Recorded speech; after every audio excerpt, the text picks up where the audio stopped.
September 1947. A Brooklyn thug slammed his hand across Bumpy Johnson's face in front of 30 witnesses, and Bumpy didn't flinch. He stood up, straightened his jacket, and walked out into the cold Harlem night. That silence wasn't humiliation. It was a decision. And to understand what happened next, you have to go back to the table where it all began. Bumpy Johnson didn't run Harlem. He was Harlem. Every number runner, every backroom card game, every policy banker from 110th Street to 155th, they all moved because Bumpy said move. They all stopped because Bumpy said stop.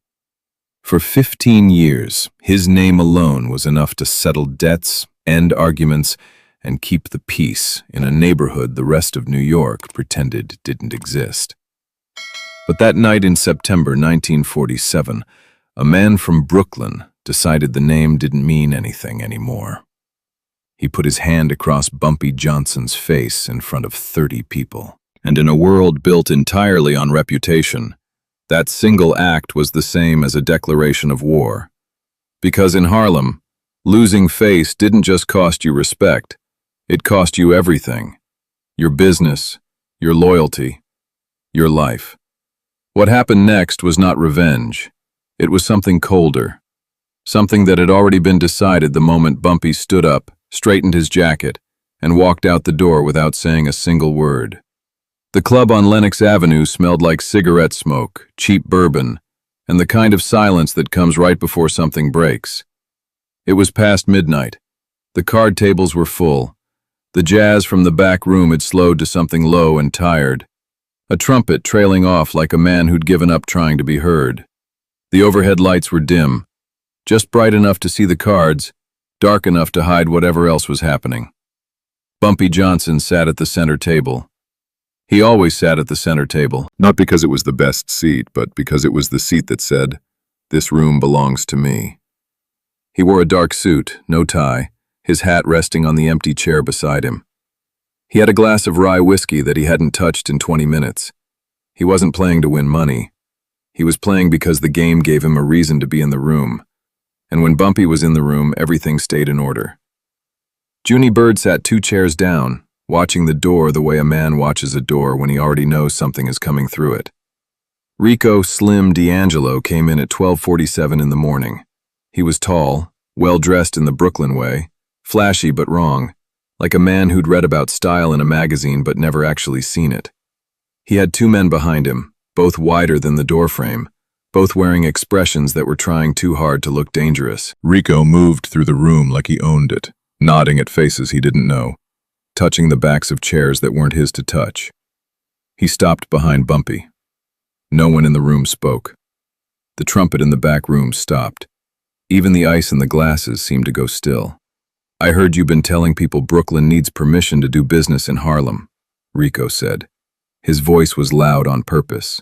He wanted the room to hear every word. "I came to let you know personally, we don't." Bumpy didn't turn around. He looked at his cards. "You came a long way to say something I already know," Bumpy said quietly. Rico's jaw tightened. He'd expected more. He'd expected Bumpy to stand up, to raise his voice, to give him something to push back against. The calm was an insult he didn't know how to answer. So he did the only thing a man does when he runs out of words. He brought his right hand across the side of Bumpy Johnson's face. Open palm, hard, the sound cracking through the room like a gunshot. Bumpy's head turned with the blow. His whiskey glass tipped and fell. The cards scattered across the green felt. The room froze. 30 people stopped breathing. 30 people watched Bumpy Johnson sit in that chair with a red mark rising on his cheek and a stillness about him that was more terrifying than any reaction could have been. He did not grab Rico. He did not reach for the gun that everyone in the room knew he carried. He did not raise his voice, did not curse, did not make a single sound. He reached down. He picked up the whiskey glass. He set it upright on the table. Then he stood. He was not a large man, but when Bumpy Johnson stood up in a room, the room got smaller. He straightened his jacket with 2 slow, deliberate pulls. He picked up his hat. He looked at Rico D'Angelo for exactly 3 seconds. Not with rage, not with fear, but with the flat, measuring look of a man calculating something the rest of the room couldn't see. Then he walked out. No words, no threats, just the sound of his shoes on the floor and the door closing behind him. Junie Bird was the only one who didn't exhale when Bumpy left. He kept his eyes on Rico, who was already grinning, already turning to his men like he'd just won something. The people at the other table started talking again, nervous laughter filling the space, the jazz starting back up in the other room like nothing had happened. But Junie had been with Bumpy long enough to know what that silence meant. It wasn't shame. It wasn't weakness. It was the moment before everything gets taken apart. He left the club 4 minutes after Bumpy. Outside, the September air was cold and sharp, the street empty except for a drunk sitting on a stoop 2 doors down. Junie found Bumpy standing at the corner of 126th, hands in his pockets, looking north toward nothing in particular. "You want me to handle it tonight?" Junie asked. "No," Bumpy said. "Then when?" Bumpy turned and looked at him. "When I say." Junie nodded. He didn't ask again. What neither man said out loud, what the room full of witnesses would spend the next 3 days arguing about in whispers, was that Bumpy Johnson had just been slapped in front of every person in Harlem who mattered, and he had done nothing. Some accounts of that night differ on the details. What is consistent is that no official record of the incident was ever filed. By morning, the story had traveled 12 blocks in every direction. By noon, it had reached the numbers bankers, the policy runners, the women who ran the backroom games on Amsterdam Avenue. By evening, it had crossed the bridge into Brooklyn, where Rico D'Angelo was already telling the story louder than it needed to be told. Bumpy Johnson was slapped. Bumpy Johnson walked away. Bumpy Johnson was finished. That was the story Rico was selling. What he didn't understand, what nobody in that room had understood when they watched Bumpy straighten his jacket and walk out into the cold, was at the moment the hand came down, the decision had already been made. Rico D'Angelo had just invited himself into a trap he couldn't see yet. And Bumpy had already started building it. By the next evening, Harlem was running on rumor and bad nerves. The word had spread the way bad news always spreads in a closed community, fast, ugly, and slightly worse with every retelling. At the barber shop on 125th, men who hadn't been at the club were describing what they'd heard in the voice of men who had. At the numbers counters and the backroom card games, the conversation stopped whenever a new face walked in. People were watching each other differently, measuring things. The story was simple. Bumpy got slapped. Bumpy walked away. Brooklyn wasn't afraid of Harlem anymore. And simple stories, in a world that runs on fear and respect, are the most dangerous kind.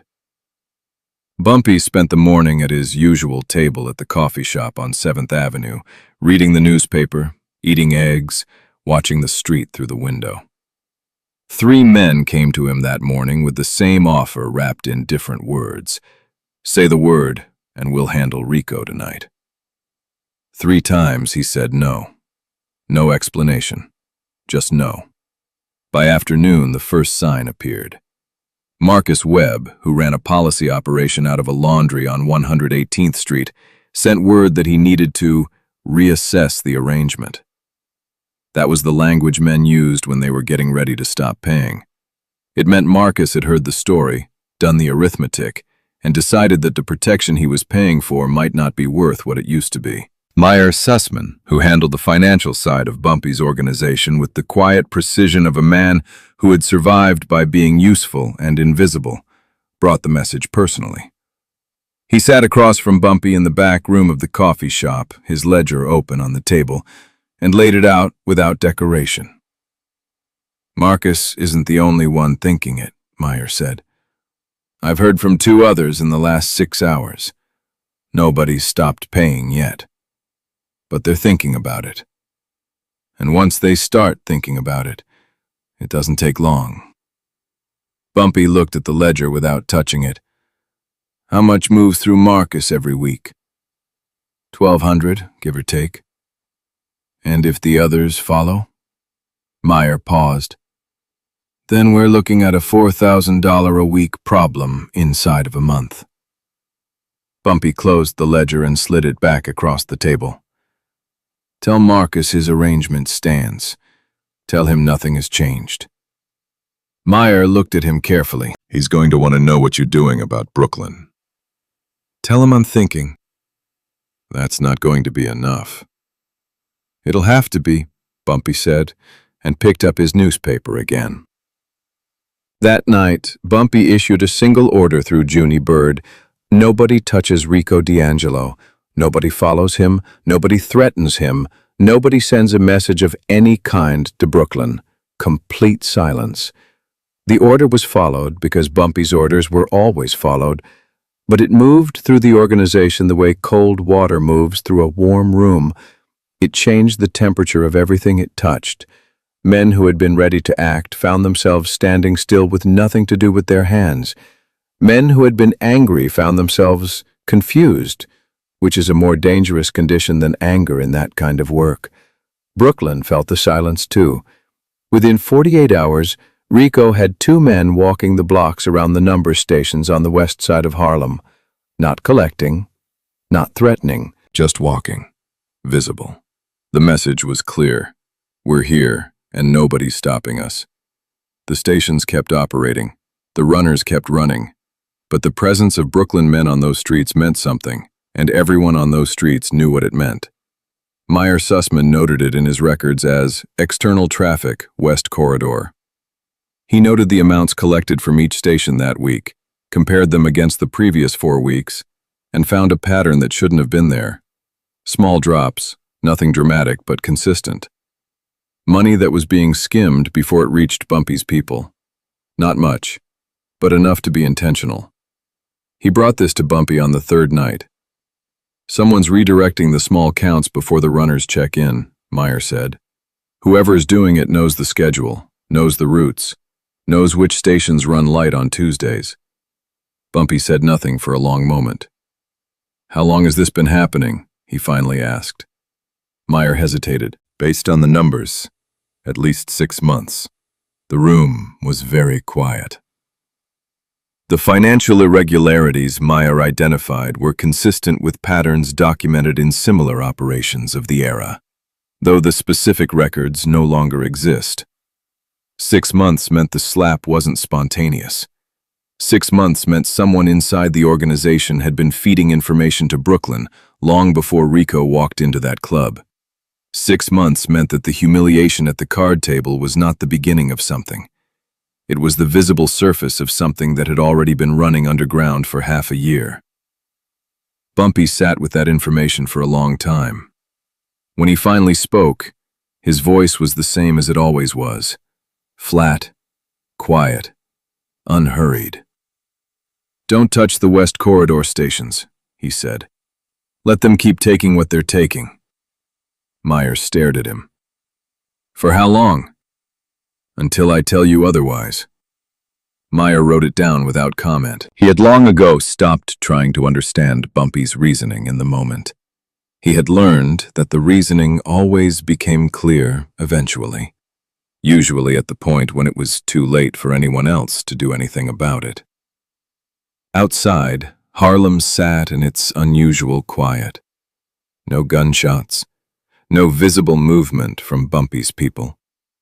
Just the streets running the way they always ran, the numbers moving the way they always moved, and Brooklyn men walking blocks they didn't own yet, taking small cuts from stations they didn't control yet, getting more comfortable with every night that passed without consequence.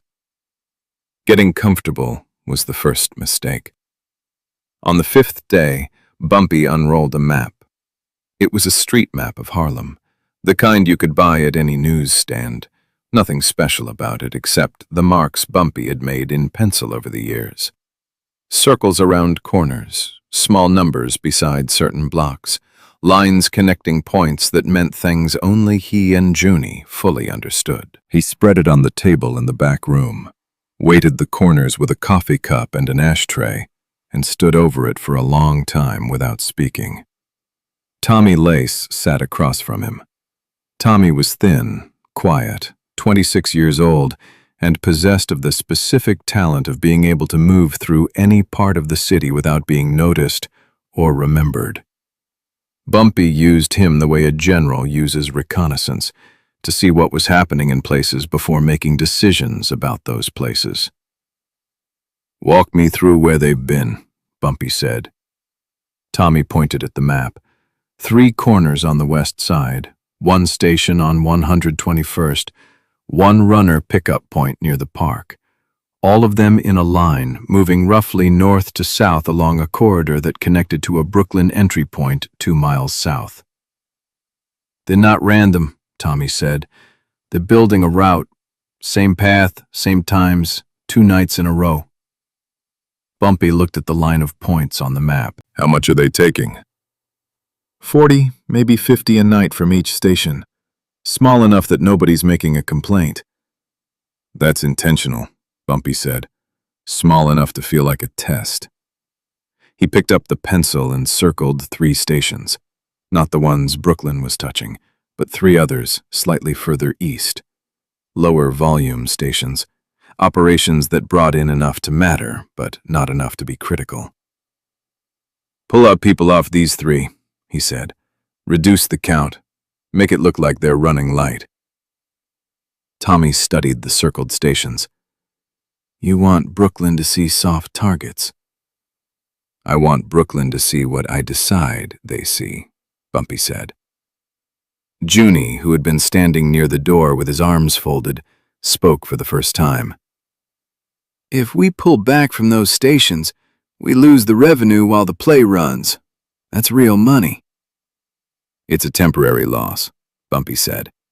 "And if they take more than we planned for?" Bumpy looked up from the map.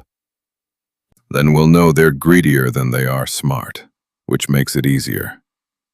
He spent the next 2 hours with Tommy and Meyer, working through the details with the precision of a man who had been planning longer than anyone else in the room realized. Which routes Brooklyn was watching, which routes they weren't. Which runners could be trusted to deliver slightly reduced counts without asking questions. Which station managers could be told enough to stay calm without being told so much that they'd make mistakes. Meyer wrote everything down in the small, tight handwriting he used for things that would never go into the official ledger. The operational structure Bumpy used was a well-documented method in that era's underground economy, though the specific application described here is drawn from oral history rather than written record. By the end of the second day of the reduced counts, Brooklyn noticed. They didn't announce it. They didn't send anyone to ask questions. But Tommy Lace watched from across the street as one of Rico's men stood on the corner near the 121st station for 20 minutes, writing something in a small notebook, and then walked back south with the specific purpose of a man who had just confirmed a theory. 2 nights later, Brooklyn added a 4th station to their route. One of the 3 Bumpy had softened. Junie reported this to Bumpy at 6 in the morning, standing in the kitchen of the apartment on 131st, where Bumpy sometimes slept when he didn't want to be found at the usual places. "They took the bait," Junie said. Bumpy was standing at the stove making coffee. He didn't look up. "They took a bait," he said. "There's more than one." Junie waited. "The money doesn't matter," Bumpy said, pouring 2 cups and setting one on the table. "What matters is where they're going to be and when. Right now, they think Harlem is soft. They think the slap worked. The silence means fear. The light stations mean weakness. They're building a picture." "And the picture is wrong," Junie said. "Every detail of it," Bumpy said. "I built it." He sat down at the table and wrapped both hands around his coffee cup. Rico's going to push further. A man who thinks he's winning always does. He's going to add more stations, more men, more nights. And every time he does, he's going to move deeper into a map that I've already drawn. Junie picked up his coffee. Outside, the city was just beginning to wake up. The first trucks moving on the avenue below, the pale gray light of early morning coming through the window. "When does the map close?" Junie asked. Bumpy looked at him across the table with the same flat, measuring expression he had worn in the card club the night Rico's hand came across his face. "When everyone who needs to be inside it is inside it," he said. "Not before." He drank his coffee. Down on the avenue, Harlem was starting its day. The numbers runners beginning their routes, the station managers opening their back rooms, the whole invisible machine of the underground economy turning over the way it turned over every morning. What the machine didn't know yet, what Rico D'Angelo and his men in Brooklyn didn't know, what even most of Bumpy's own people didn't know, was that the machine had been quietly rewired over the past 5 days. The routes were different. The timing was different. The soft targets were placed exactly where Bumpy needed them placed. And somewhere inside the organization, a man who had been feeding information to Brooklyn for 6 months was still feeding it, still sending updates, still confirming routes, still making himself useful to the wrong people. He didn't know yet that Bumpy already knew his name. He didn't know that the information he was sending was exactly the information Bumpy had decided to send. The trap wasn't a trap yet. It was still just a map. But the lines were already drawn, and Rico Slim D'Angelo was already walking toward the center of it, one soft station at a time, utterly convinced that he was the one doing the hunting. The name came out on a Tuesday night, in a room that smelled like rain and old wood, and the particular kind of fear that a man produces when he knows he's been found out. Eddie Coles had worked for Bumpy Johnson for 11 years. He started as a runner at 19, carrying policy slips from the stations on the west side to the counting rooms downtown. He was reliable, quiet, unremarkable. Exactly the kind of man an organization like Bumpy's needed in the lower positions. He knew the routes. He knew the schedules. He knew which station managers ran honest counts and which ones skimmed a little off the top, and how much Bumpy allowed before he said something about it. He knew everything because Bumpy had trusted him enough to let him learn. That was the thing Bumpy was sitting with when Tommy Lace laid the evidence on the table. It was a short list. 3 dates, 6 locations, 2 names. The dates matched the days Brooklyn men had appeared at specific stations before anyone inside the organization had reported their presence. The locations matched routes that had never been written down anywhere, routes that existed only in the memory of men who had been running them for years. The 2 names were a Brooklyn contact and a go-between who worked out of a bar in the Bronx. And at the center of all of it, moving between the information and the people who needed it, was Eddie Coles. "How long?" Bumpy asked. "First transfer I can confirm goes back to March," Tommy said. "That's 6 months, could be longer. I can only trace what left a mark." Bumpy looked at the list for a long time without touching it. 6 months. That meant the slap at the card table, the public humiliation, the open challenge in front of 30 witnesses had not been improvisation. Rico D'Angelo had not walked into that club on instinct. He had walked in knowing exactly where Bumpy would be, knowing the layout of Bumpy's influence, knowing which parts of the operation were soft and which were load-bearing. He had walked in with a map that Eddie Coles had spent 6 months drawing for him. The slap wasn't an insult. It was an announcement. Brooklyn had been inside Harlem's walls for half a year, and now they were telling Bumpy they knew it. Junie Bird was standing by the window when Bumpy finally set the paper down. He had read it twice over Tommy's shoulder before Tommy gave it to Bumpy and hadn't said a word yet. "Where is he now?"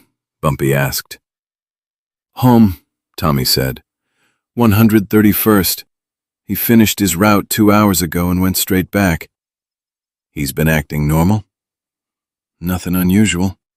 Same routes, same check-ins, same times. Bumpy nodded slowly. Good. Leave him where he is. Tommy blinked. You want him left alone? For now. Junie turned from the window. Bumpy, he's been feeding them for 6 months. Every route we run, they know it. Every count, every schedule.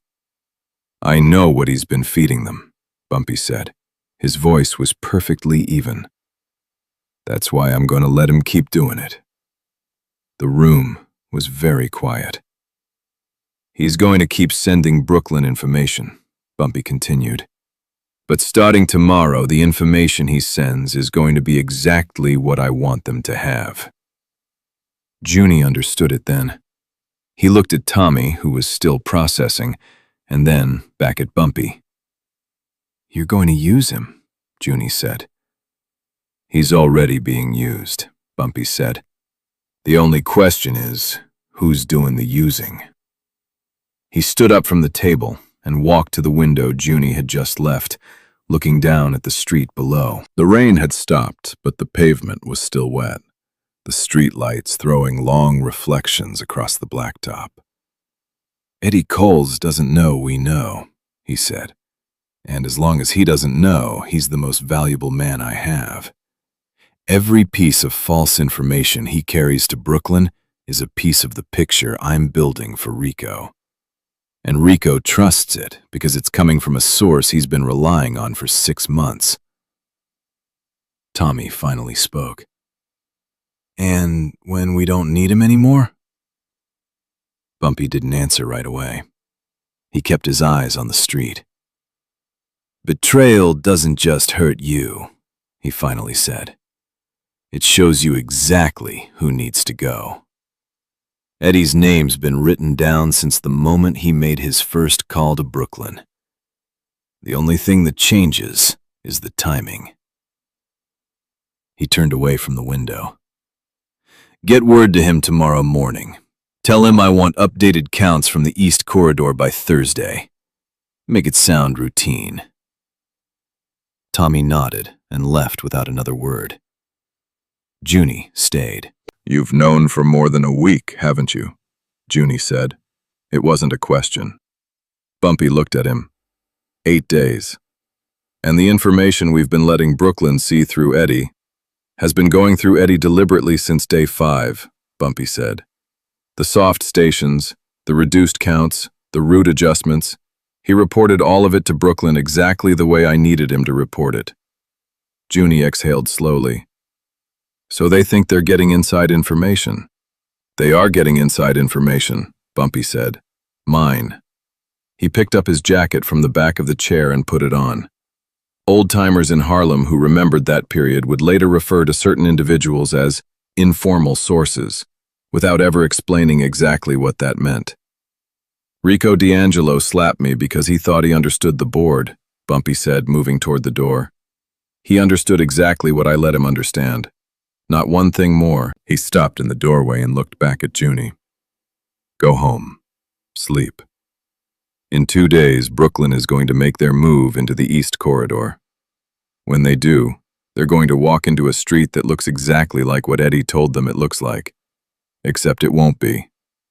He left. Junie stood alone in the room for a moment, the paper with Eddie's name still on the table, the rain-wet street quiet outside the window.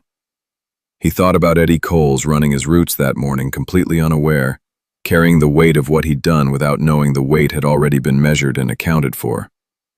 He thought about the way Bumpy had said the timing, Not if, not whether, just the timing. And what that said about the distance between where they were now and where this was going to end. He picked up his hat and walked out into the wet Harlem night.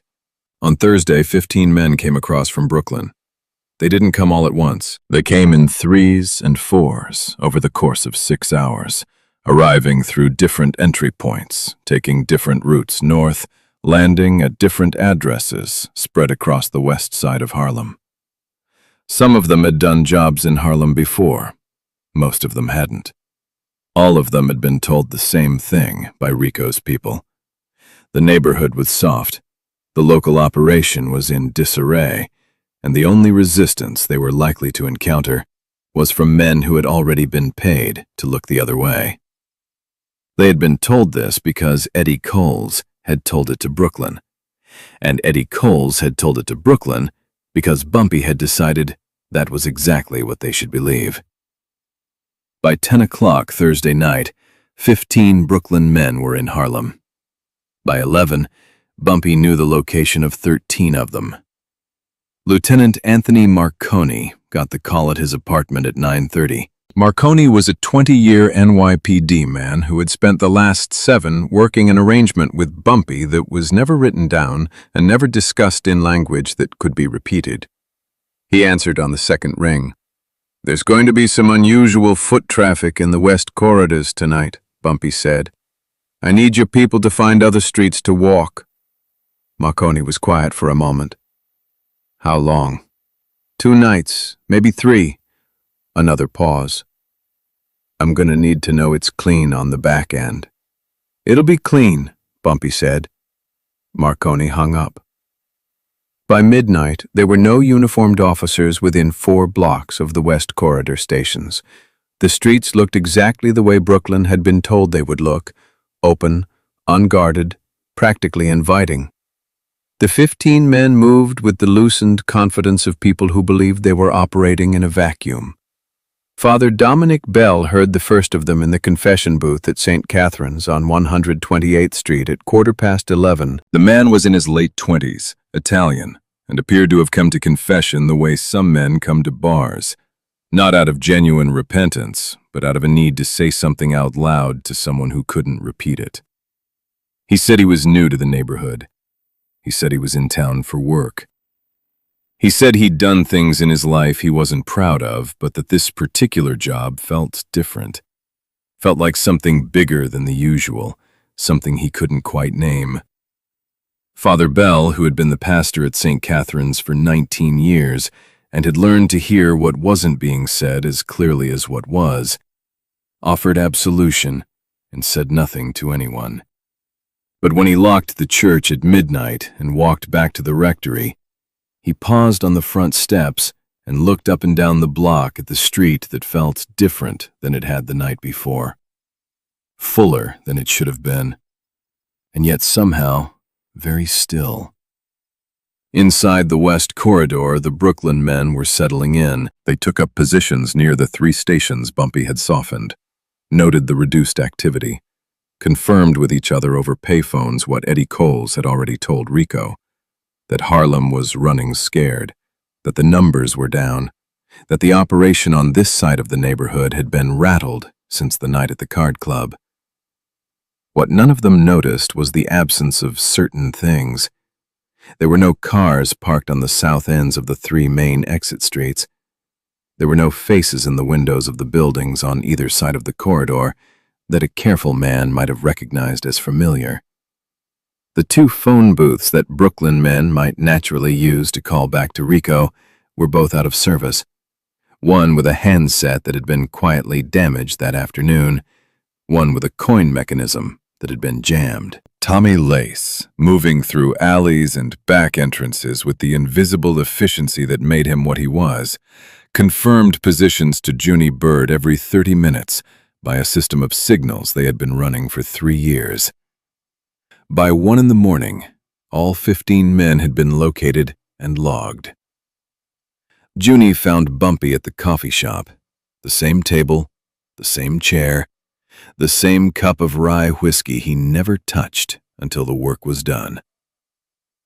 "All 15, Junie said. sitting down across from him. Bumpy nodded once. "They're comfortable," Junie said. "They think they own those 3 blocks." "Good," Bumpy said. "Comfort is the last thing you feel before the door closes."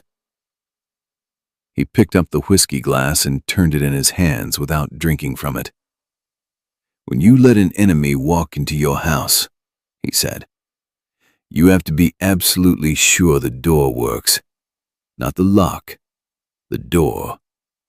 Because a lock can be broken, but a door that closes from the outside." He set the glass down. "That's a different problem entirely." Internal records from that period were inconsistently maintained, and some reports from those nights have no corresponding documentation in city archives. Junie looked at the table. "Sal's in position?" "Since this afternoon." Salvatore Greco, Sal, ran a crew on the West Side docks and controlled the primary vehicle route connecting the Upper Manhattan corridor to the Brooklyn entry points 2 miles south. He was not a violent man by preference, but he was an organized one, and what Bumpy needed from him was not violence. It was arithmetic.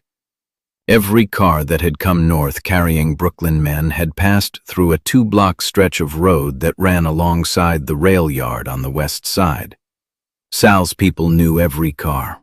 They had logged the plates, the arrival times, the number of men in each vehicle. Now, those vehicles were sitting in lots and at curbs and on side streets, unattended, their drivers somewhere in the West Corridor doing Rico's work. Tomorrow night, some of those cars would not start. Some of them would not be where their drivers had left them. One of them, the one carrying the cash reserve that Brooklyn had sent north to pay its men for the week, had already been redirected to a location that was not Brooklyn and was not Harlem and was not anywhere Rico D'Angelo would think to look. But none of that had happened yet. Tonight, the door was still open. The 15 men were still moving freely. Eddie Coles was still at home on 131st, still believing he was invisible, still useful in the specific way that Bumpy needed him to be useful for approximately 36 more hours. And Rico D'Angelo, somewhere in Brooklyn, was looking at the reports coming back from his men and seeing exactly what Bumpy had spent 2 weeks building for him to see, a neighborhood on its knees. He couldn't see the hands that were about to come up from below it.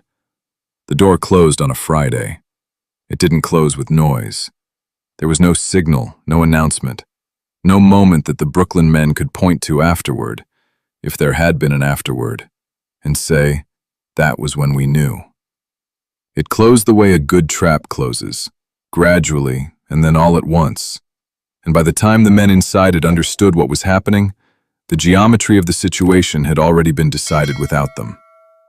It started with the cars. At 6 in the morning on Friday, a man named Curtis, who worked for Sal Greco, walked a 4-block stretch of the west side with a set of tools in a canvas bag and 40 minutes of uninterrupted time. He was methodical and unhurried. He did not look like a man doing anything other than walking. By the time he was done, 6 vehicles, all of them connected to Brooklyn men currently positioned in the West Corridor, had ignition systems that would produce nothing when the key turned. Not a sputter, not a cough, just silence. 2 other cars had simply been moved, relocated 3 blocks east to a side street where they would sit for the next 72 hours looking like they belonged there. Because in Harlem, a car on a side street is never remarkable. The cash car, the one carrying the week's operating money for Rico's 15 men, had been redirected the night before. The driver, a young man from Bensonhurst who had been in Harlem twice in his life, found himself at an address on the far west side that turned out to be a loading dock.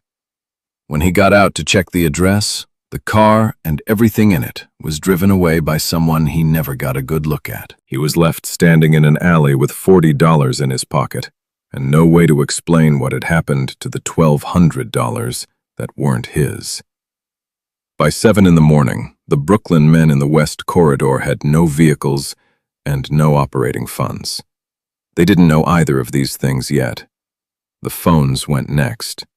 There were 4 payphones that the Brooklyn men had been using to report back to Rico. 2 had already been taken out the night before. The remaining 2 went down between 7 and 8 Friday morning. One with a severed line inside the junction box on the corner of 124th. One with a handset that was simply gone, the metal cradle empty, the cord hanging. Junie Bird spent the morning moving quietly through the neighborhood with Tommy Lace, confirming positions, closing routes. It was careful, detailed work, the kind that doesn't look like anything from the outside and requires absolute precision from the inside. Every exit from the West Corridor had been mapped. There were 4 natural routes a man might take to move south toward Brooklyn. 2 of them passed through blocks where Bumpy's people were now positioned at both ends. One of them ran past a building where a very large, very patient man named George had been sitting in a ground-floor window since 5 in the morning. The 4th passed the docks, where Sal Greco had 3 men who had been told to make sure the route stayed closed until they heard otherwise. Salvatore Greco, for his part, had already done the more significant work.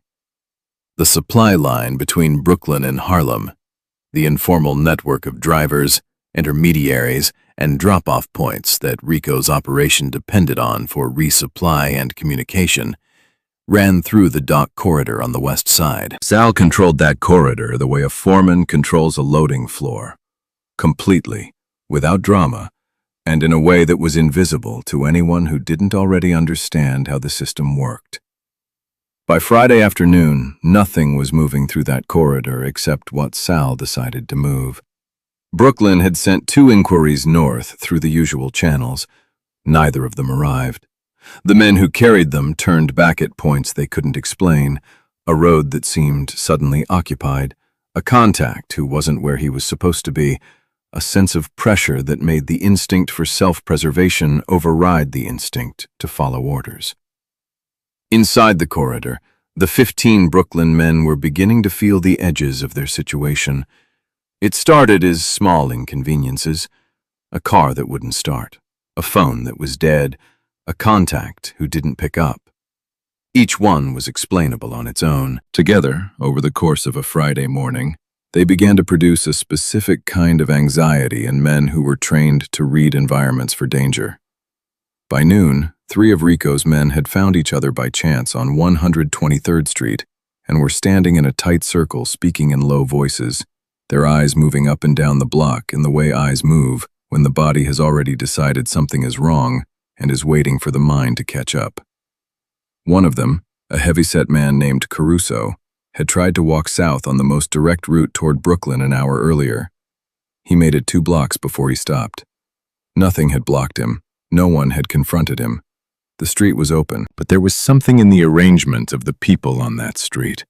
A man reading a newspaper on a stoop, 2 men talking in a doorway, a car parked at an angle that was slightly off, that communicated, without a single word being spoken, that continuing south on that particular block was not an available option. Caruso had turned around and walked back north. He didn't know how to explain it to the other 2 men, so he didn't try. He just said, "We need to find the others." Junie got the report from Tommy at 2 in the afternoon. "They're starting to consolidate," Tommy said. 3 together on 123rd, 2 more at the station on 121st. The rest are scattered, but the scatter's getting tighter. Junie relayed it to Bumpy by phone. Bumpy said, "How many can you confirm inside the corridor right now?" Tommy consulted his notes. 12 solid. The other 3 I lost track of after this morning. Find the other 3. Tommy found them within the hour. They were in a diner on 124th, eating lunch, sitting in a booth near the back with a clear line of sight to the door. Men who have been trained in hostile environments always sit near the back with a clear line of sight to the door.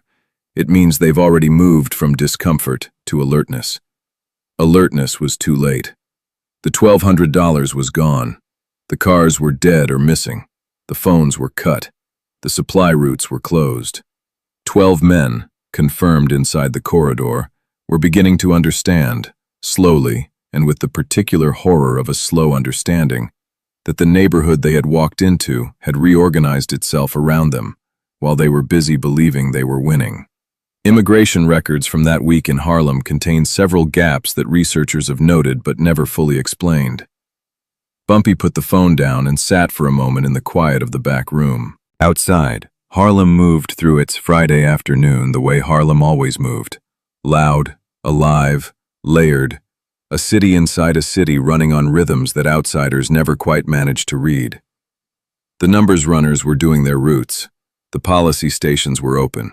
The music from 3 different apartments on the block above was bleeding into each other through the walls and the floor. It all looked exactly the same as it had looked the week before and the week before that. Except that somewhere in the West Corridor, 12 men from Brooklyn were standing in a neighborhood that had just become a room with no doors. Bumpy picked up his jacket. He had one more order to give before the night began. The meeting happened in a room above a dry goods store on 132nd Street at 9 o'clock on Friday evening.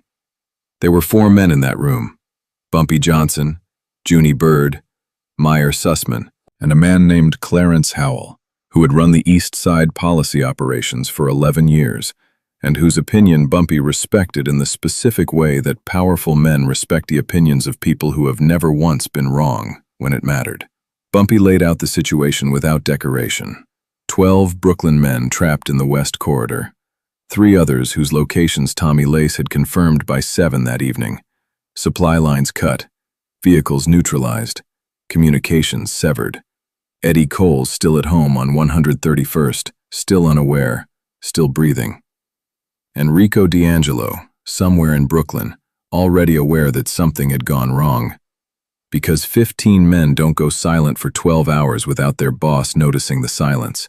He's going to send more, Clarence said. He was 61 years old, heavy-set, and spoke with the unhurried authority of a man who had survived long enough to know what survival required. You've got his 15. The moment he figures out what happened to them, he sends 30. I know, Bumpy said. So the question isn't what to do with the 15, Clarence continued. The question is what message the 15 send back to Brooklyn. Whether they walk out or they don't. That's the message. The room was quiet. Meyer Sussman had his ledger open on the table in front of him, though he wasn't looking at it. He was looking at Bumpy. If you let them go, he said carefully, you've demonstrated that you had them and chose restraint.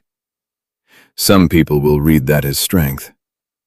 Others will read it as the same weakness they saw at the card table.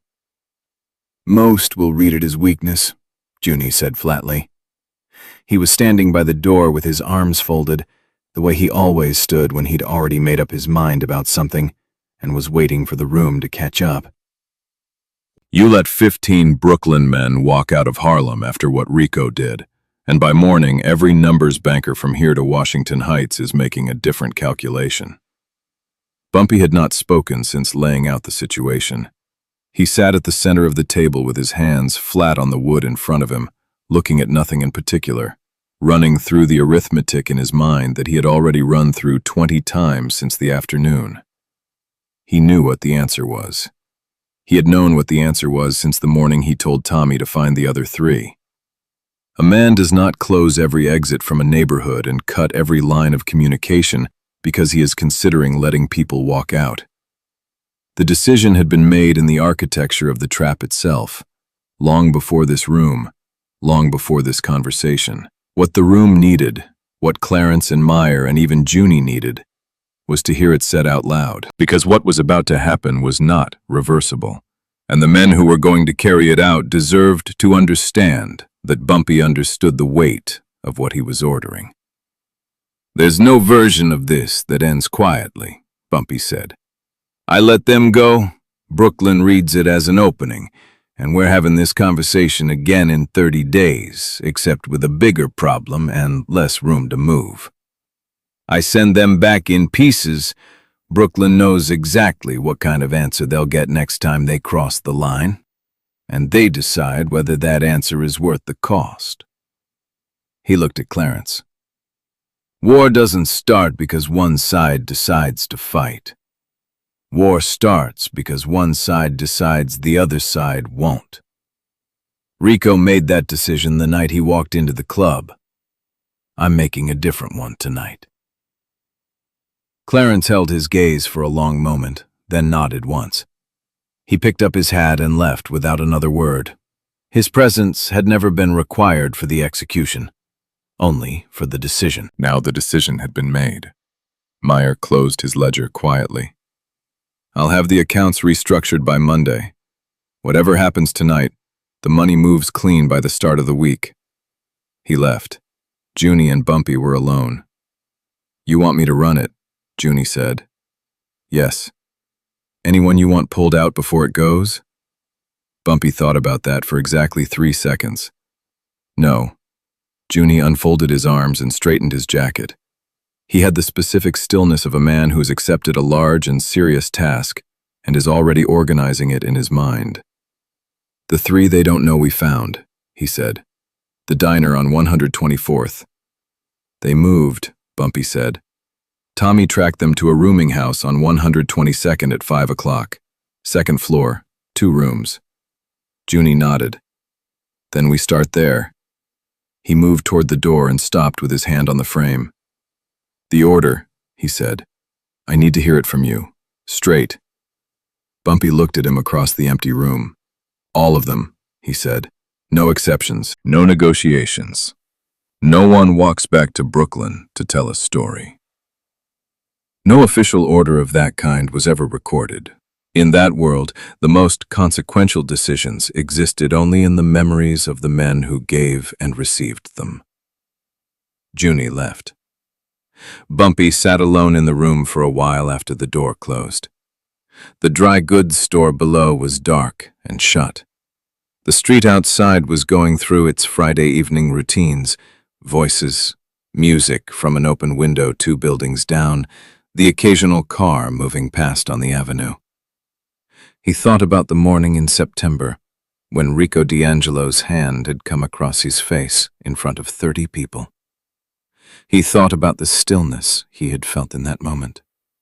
Not shock, not rage, but something colder and more precise. The immediate recognition that the correct response was not immediate.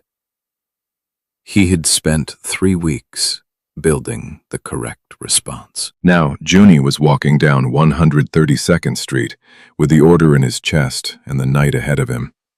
And what had been built over 3 weeks was about to be used in a single evening. Bumpy stood up. He put on his jacket. He walked to the window and looked down at the street. Harlem had no idea what was about to happen to it.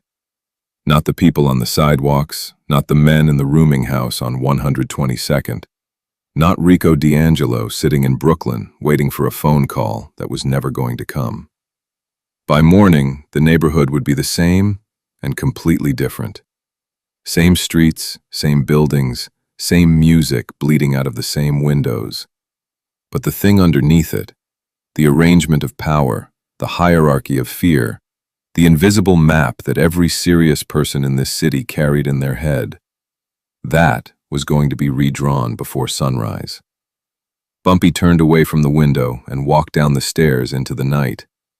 At 2:47 in the morning, Harlem was almost quiet.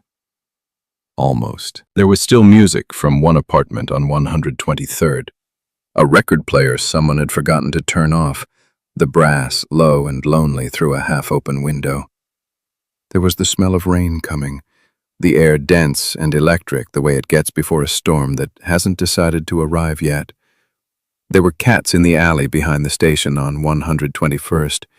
There was a drunk on the stoop of a building on 124th who would later tell people he'd heard nothing unusual that night, which was either the truth or the most self-preserving lie a man has ever told. The 3 Brooklyn men in the rooming house on 122nd went first. It happened in under 4 minutes. which is a short time for something that irreversible. Junie's people moved through the building the way water moves through a space, finding the low points, filling them quietly, leaving no air. The 2 rooms on the second floor. The sounds were contained. The building's other tenants, 3 of them, heard nothing that they were willing to describe to anyone afterward. By the time the 3 men in the diner on 124th had been confirmed as the men in the rooming house on 122nd, which is to say by the time anyone from Brooklyn thought to account for them, there was nothing to account for. The 12 men in the West Corridor had consolidated to 3 points by midnight, the way trapped men always consolidate, seeking the false comfort of numbers, trading mobility for the feeling of mutual protection. 7 of them were at the numbers station on 121st.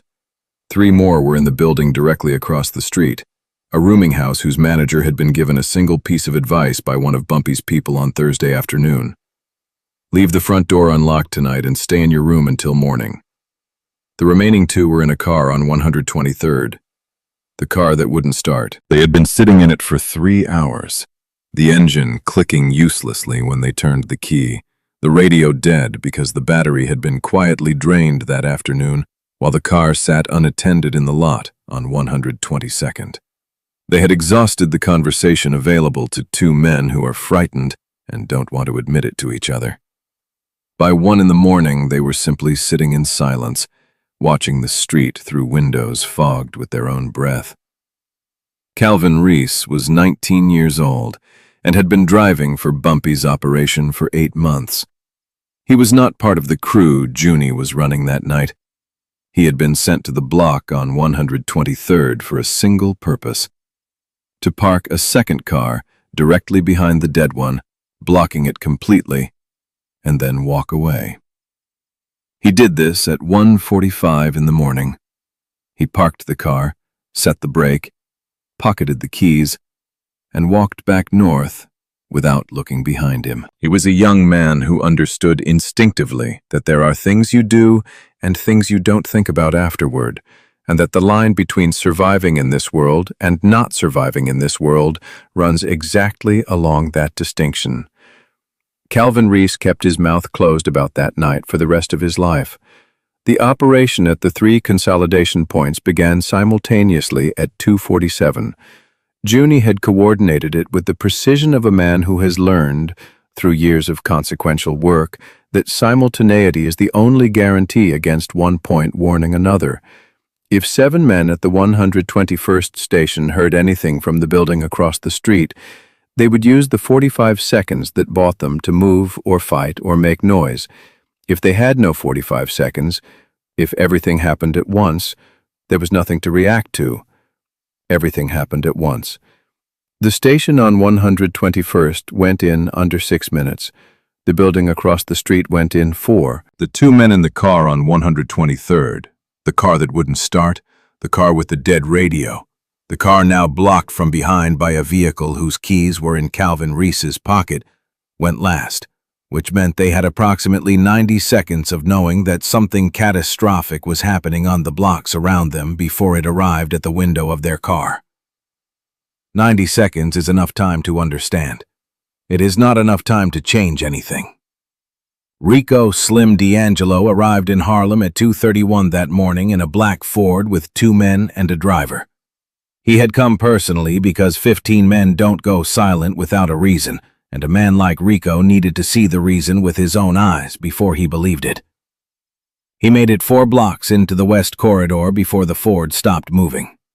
Not because of a barricade, not because of a confrontation. Because the driver, a man named Pete, who had been driving Rico for 2 years, and had the survival instincts of someone who had stayed alive in dangerous situations by reading them accurately, looked at the arrangement of the street ahead and said a single word. "No." Rico looked at him. "Drive." Pete did not drive. What he had seen, what his nervous system had processed in the half-second before his foot lifted off the accelerator, was a street that was too empty in the specific way that a street becomes too empty when the people who are usually on it have been told to be somewhere else. A stillness that was not natural. A quiet that had been arranged. Rico got out of the car. He stood on the pavement for a moment in his good Brooklyn suit, looking north at a street that smelled like gunpowder and something chemical, and the particular metallic aftermath of things that have already been decided. Somewhere on the block ahead, something was burning quietly. Not a large fire, contained, the orange glow low against the wall of a building he couldn't see clearly. Junie Bird stepped out of a doorway 12 feet to Rico's left. He was alone. He didn't have a weapon in his hand. He looked at Rico the way a man looks at something he's been expecting for a long time and is not surprised to finally see. "Bumpy says to tell you," Junie said, "that the account is settled. Several vehicles were reported as total losses in city maintenance logs that week, attributed to what was officially described as electrical failures." Rico looked at him. Behind him, Pete had gotten out of the car and taken 2 quiet steps backward. The 2 men who had come with Rico were no longer making sounds that suggested they were going to be useful. Rico Slim D'Angelo, who had walked into a card club 3 weeks ago and put his hand across the face of the most dangerous man in Harlem, because he believed Harlem was finished, stood on a street at 3 in the morning, surrounded by the evidence of how badly he had misread the situation. He was pulled from the street before 4 o'clock. No one who was there that night has ever said what happened to him after that. In the years that followed, his name came up occasionally in conversations that trailed off when someone changed the subject. In Brooklyn, people who had known him stopped mentioning him the way people stop mentioning things that have no good ending. He was simply gone. By 5 in the morning, the West Corridor was quiet. The record player on 123rd had finally stopped. The rain that had been threatening all night arrived just before dawn, washing the streets with a cold, indifferent efficiency that had nothing to do with anything, and cleaned everything anyway. The sun came up over Harlem at 6:43 on Saturday morning. It came up the way it always came up, indifferent to what had happened in the dark, throwing its pale autumn light across the rooftops and fire escapes and the wet pavement of streets that looked exactly as they had looked the morning before. The buildings were the same. The blocks were the same. The pigeons on the ledge above the dry goods store on 132nd were the same pigeons, doing the same thing pigeons do at that hour, which is nothing of any significance. But the neighborhood that woke up on Saturday was not the neighborhood that had gone to sleep on Friday. Meyer Sussman was at his desk by 7. He worked alone, in the back room of an accounting office on 129th that served 12 legitimate businesses and one that was never listed on any of the official paperwork. He had a pot of coffee, a ledger, and a set of numbers that needed to be reconciled before Monday morning. The reconciliation was not complicated in principle. It was complicated in the specific way that all financial work is complicated, when the underlying events it describes cannot be written down in language that would survive a courtroom. He worked with the careful thoroughness of a man who understands that money, more than any other kind of evidence, tells the truth about what actually happened. It doesn't lie. It doesn't misremember. It doesn't stay quiet when threatened. The only way to make money tell a different story is to move it correctly and completely, and without leaving gaps that a careful reader could follow. By 9 o'clock, Meyer had restructured 4 accounts and closed 2 others permanently. The numbers that had been bleeding west, the small daily cuts that Brooklyn had been taking from the corridor stations for 6 months, that Eddie Coles had facilitated, that had added up over time to something significant.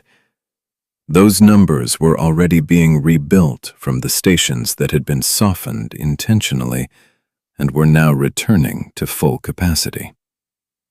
By noon on Saturday, every station in the West Corridor was running at normal volume.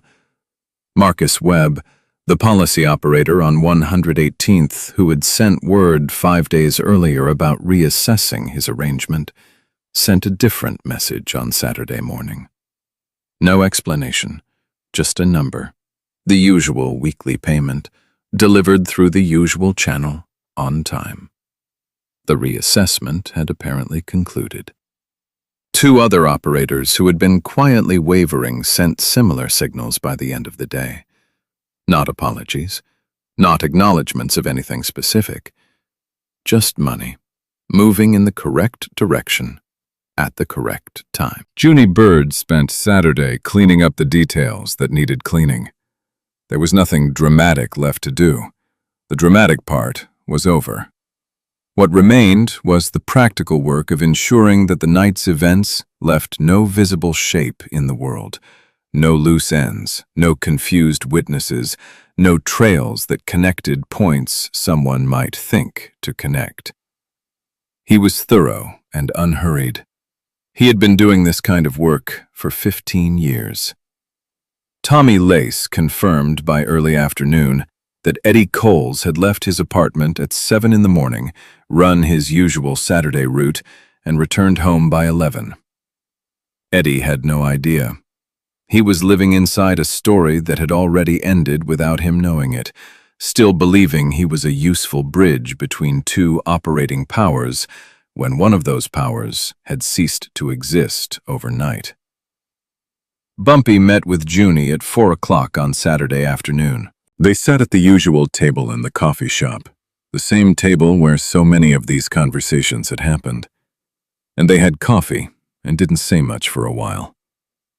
Outside, Harlem was running its Saturday the way Harlem ran its Saturdays. Louder than Friday, more alive, the streets fuller, the music already starting from the clubs that opened early. "The corridor's clean," Junie said. Bumpy nodded. "Maya says the accounts will be solid by Monday." "Good." A pause. "Nobody's talking," Junie said. "Not publicly. There are whispers, but there are always whispers. Nothing that has a shape." Bumpy looked out the window at the street. "Eddie," he said, "whenever you're ready." "Next week," Bumpy said. "Let him run his routes through the weekend. Let Brooklyn spend the next few days trying to figure out what happened to their people. By the time they've made their accounting, Eddie will have served his last purpose." Junie nodded and didn't ask what that purpose was. He already knew. Eddie Coles had one final piece of information to deliver to Brooklyn, delivered not through phone calls or meetings, but through his own disappearance. The message that disappearance would send was simple and complete. Everyone who was part of this is gone, and we know who everyone was. It was the cleanest possible ending to a 6-month leak. The coffee shop was warm. The street outside was loud with the ordinary noise of a neighborhood going about its business. Somewhere on the block, someone was selling newspapers from a cart, calling out the morning headlines in a voice that carried. None of the headlines were about anything that had happened in the West Corridor the night before. No official record of the events of that weekend was ever filed with the city, which was not unusual for incidents in that neighborhood during that era. Bumpy drank his coffee. He thought about the card table in September, the smell of the club, bourbon and cigarettes, and the particular staleness of a room where men had been sitting for hours. The sound the whiskey glass made when it tipped against the felt. The weight of 30 people's eyes on the back of his head as he walked to the door. He thought about the 3 weeks between that moment and this one. The map he'd drawn, the routes he'd softened, the information he'd fed through a man who thought he was betraying him. The patience required to let an insult sit untouched while the answer was being constructed underneath it. He thought about Rico D'Angelo, standing on the street at 3 in the morning in his good Brooklyn suit, looking north at a block that smelled like the end of something, understanding too late what kind of man he had put his hand on. Power doesn't announce itself, Bumpy had said once to a younger man who had asked him how you know when you have it. It doesn't need to. The people who need to know already know. The people who don't know find out when it's too late for the information to be useful. Rico had found out. Brooklyn would hear the story through the silence of 15 men who never came back, and the careful nothing of a neighborhood that had witnessed everything and remembered it in the way Harlem remembered things. Not in writing, Not in the kind of record that travels outside the community, but in the deep institutional memory of people who understood that some knowledge is kept alive by being kept quiet. The slap would never be mentioned again. Not in the clubs, not at the card tables, not in the back rooms where serious men discussed serious things. It had been answered so completely, so finally, that speaking of it would be like speaking of something that no longer existed. And in a world built on reputation, an insult that cannot be spoken has been erased. Bumpy set down his coffee cup. He looked at Junie. "Monday," he said. "Everything runs normal." Junie nodded. They left the coffee shop separately, 2 minutes apart, and went back into the neighborhood that was theirs again. That had always been theirs. That would remain theirs as long as the memory of this weekend lived in the people who had seen what happened and chosen, correctly, to say nothing about it to anyone. The name Bumpy Johnson did not need to be explained after that night. It only needed to be remembered. And in Harlem, it was. The slap was never mentioned again. Not in the clubs, not at the card tables, not in the back rooms where serious men made serious decisions. Rico Slim D'Angelo simply ceased to exist. No funeral, no obituary, no name in any official record. Harlem absorbed the story the way it absorbed everything.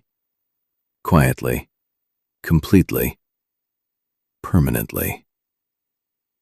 Bumpy Johnson never raised his voice that night, never drew his weapon in public, never made a single threat that anyone could repeat. And yet 15 men walked into his neighborhood, and not one of them walked out. That is the difference between a man who has power and a man who is power. If you've stayed with this story until the end, thank you.